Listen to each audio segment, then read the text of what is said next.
এ বেটা, মেলা পড়া পড়ছু, এখন না চ খেয়ে নি, অনেক খিদা লাগছে। তুই কি মনে করছু পরে ঈশ্বরচন্দ্র বিদ্যাসাগর হবু? বিদ্যাসাগর ওই একজনই হচ্ছে, বুঝলু। মানুষের বেড়া পড়াশোনা করলে বাপ মা খুশি হয়, আর তুমি আইসা জিগরা জিগরি শুরু করে দাও। চলো চলো, আগে খাওয়ারই খাই আসো। আব্বা, তুমি কেমা খাওয়ার ডাকি নিয়ে আইসে লাইট কেমা বন্ধ করে দিলে? এই আন্ধারের মধ্যে কি খাওয়া যাবি? যে গরম পড়ছে না বাবা, এই আন্ধারেই খা। আর আন্ধার তুই করছু কেন? দেখিস না চারদিকে মোম লাগানো আছে। না না আব্বা, তুমি আমার লাইটই দাও। যদি আমি মরিচ কামড়ায় ফেলাই তাহলে আমার জাল লাগবে না। আমি যে লাইট কিসের জন্য দিচ্ছি না, তুই যদি সেটা বুঝতোই না তাহলে তো তুই খাওয়ানোর টেবিলে 1 সেকেন্ডও থাকতো না। আমি যে তরকারি রাঁধছি তাও আবার হলুদ ছাড়া, ওইটা দেখলে কি তুই খাওয়ানটা আর খাবি? তুমি লাইট দিবা কি দিবা না? আমি বলছি তুমি লাইট দিবা না, আমি হারাম ঘরে যেয়ে খামো। নে লাইট দিছি, এখন মজা করে খাতো। আব্বা, এতক্ষণ আমি এগুলো কি দিয়ে খাইলাম? এগুলো কে রান্ধিছে? এই জন্যই তো লাইট বন্ধ করে দিছি। এখন খা, দেখ কিংকা লাগে।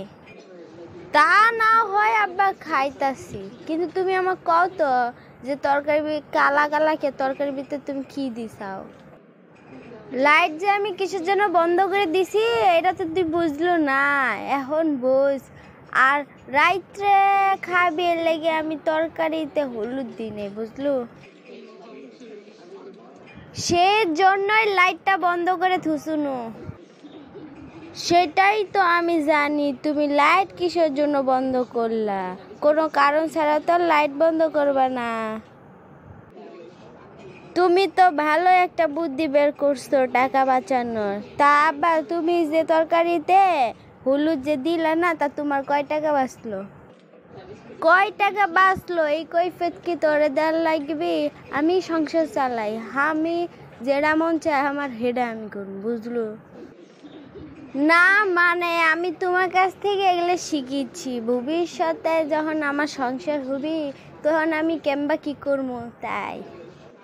হসে হসে লে, পেশার বাদ দিয়ে এখন খাইয়া ওঠ।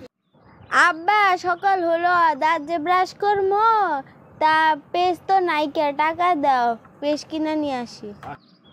সাত সকালে উঠাই তুই টাকা চাইতাছ? তা আমার সারাটা দিন আজকে মাটি। তা তুমি পেস্টটা কালকে রাইতে আনি থিবার পাচ্ছিল না, তাহলে তো আর আমার এই যে সকালবেলা উঠটা তোমার কইতে আর তোমার দিনটাও মাটি হইতো না। কুটি থেকে যে তুমি এই কুসংস্কারগুলো পাও, সকালে উঠে টাকা চাইলে এবারে দিন মাটি হয়ে যায়। তোমার দিন মাটি আর যাই হোক, তুমি আমাকে টাকা দাও, আমার পেশ আনানি লাগবে। কে বাবা, পেশ সারা সাইদে দাঁত মাজলে হয় না? আমরা তো সারা জীবন এই সাইদে মজা আছি। আর বাবা হুন, এই সাইদে দাঁত মাজবে না, দাঁত গেলানো সুন্দর চকচক করে। আর এখন তো লাগে পেশ। তাছাড়া বাবা একটা কাজ কর, বাড়ির পিছে একটা নিম গাছ আছে, নিম গাছের ডাল পাইরা না মেশক বানায়া তুই দাঁত মাছ। এতে তোর দাঁতও ভালো থাকবি আর আমার টাকাও বাঁচবি। আর নিমের গাছ না খুবই উপকার জিনিস, বুঝলো। কি আর করার, যার বাড়ি তোমার মতো কিপটা বাপ আছে তার তো এই নিমের গাছের ডাল পারি তো দাঁত মাজার লাগবি। ইরে বাবা, তরকারি দেখি লবণ চড়া। আব্বা, তোমাকে দোকানদার ফিরি ফিরি লবণ দিছেনি? তরকারিতে এতগুলো লবণ দিছ কে? লবণ যে আমি কিসের জন্য বেশি করে দিছি সেটা যদি তুই বুঝলি নি তাহলে তো তুই বাপ হয়ে গেলি। যত কম খাবো আমার তত টাকা বাঁচবে। তুমি বিড়বিড় করে যাই কও না কেন, আমি এইলা খাবার খাইতে পারবো না। তুমি এইটি বৈশা আরাম করে খাও, আমি তোমার ঘরত গেলুম, যাইয়া তোমার মানি ব্যাগ থেকে 50 টাকা নিয়া হোটেলে যাইয়া আরামসে খাও।